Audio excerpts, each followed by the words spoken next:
I just came back to uni from the summer break, it was like Freshers Week, and so I met my friend in a pub, and then we were getting drinks, and there wasn't too many, we were just having a chill, and then another friend met us, and then we met up with some more people, and we were just having fun, and then we decided to go to another club, which was in town, and we're getting more drinks. We're just having a really good time, and I was quite drunk, but at some point I blacked out and I disappeared for a while, and my friend was worried, so she sent someone in to look for me, and he said that I was being supported by the table, so he had to carry me out, which I'm not normally like that when I'm drunk.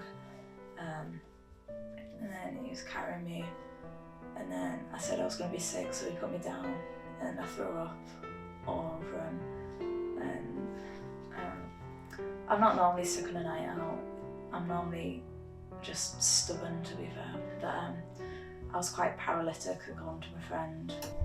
So the guy was carrying me outside, and he had to fireman lift me because I was so paralytic, and then put me down on the floor, and I said I was going to be sick, which isn't normally like me. So put me on the floor, threw up all over him on the floor, and then I stopped breathing for a bit, so they started doing CPR, and I came back around, and they called an ambulance, and the ambulance was on its way, and I stopped breathing again, so they went and got the defibrillator, but I was back around before the defibrillator came. And then the paramedics put me into the ambulance, and a friend came with me. I woke up, I came back to consciousness in the ambulance, and they had to strap me in because I just couldn't stay upright. And then I blacked out again, and I woke up again in the hospital waiting room, where we were left there for about 5 hours before we were seen. They took my blood pressure and then sent me back to the waiting room. A couple hours later, I went into the A&E where a doctor looked me over. Didn't do any tests, just did motor tests to check if my motor function was okay. And then they gave us ECG, and then they sent me on my way. So they said they couldn't do any blood tests or anything.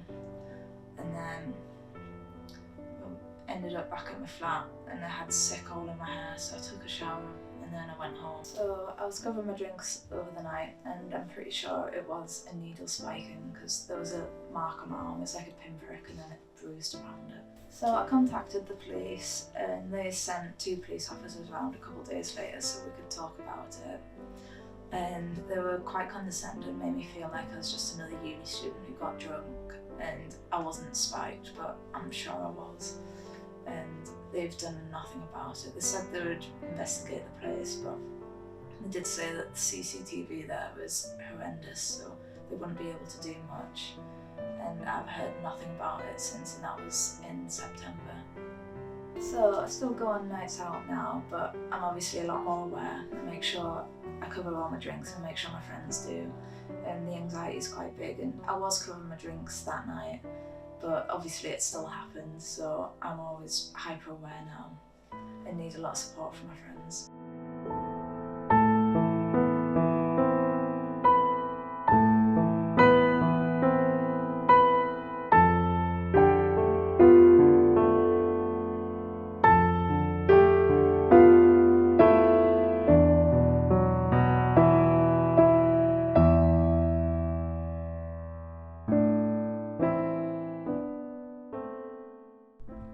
So on the day that I got spiked, and I went to Maggie's so that I knew I was drinking with full stomach, knowing that obviously drinking on a full stomach wouldn't get me too messed up. And I was going out with my housemates. I'm not the type of person to go out, but they all convinced me because we were going to a club where they played mostly metal music, that being a place that I'd be comfortable with. So it was all my housemates and a few other people and my boyfriend, so I felt quite safe with them. It was in my first week of uni. When I was in the club, it was great. A bunch of all the songs that I was comfortable with, Bring Me the Horizon, Linkin Park, all that stuff. Music that made me want to drink. And I wasn't drinking a lot, but I was tipsy. And I remember majority of the night, all I remember is one song being played and a dude following me. But essentially, when I was in the club, I was with a bunch of people, and then most of them filtered off downstairs where it was a lot more indie stuff.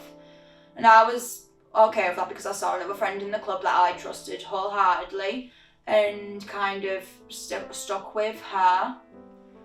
And then she had to go.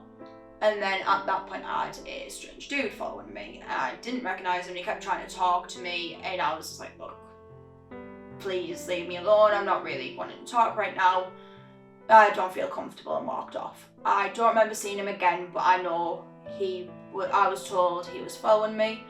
I went over to one of my housemates to give him my drink when I went to the toilet because I felt like I was going to throw up just because of how warm it was in the club. I then came back, got my drink, and was stood right near the bar dancing. And one of the last things I remember is Lost by Bring Me the Horizon playing, and I have videos where there's a man trying to talk to me, a completely different man, trying to talk to me, getting very, very close to me. And I remember doing that with my drink. But I know at some point when he got like too close to my face, I pushed him away.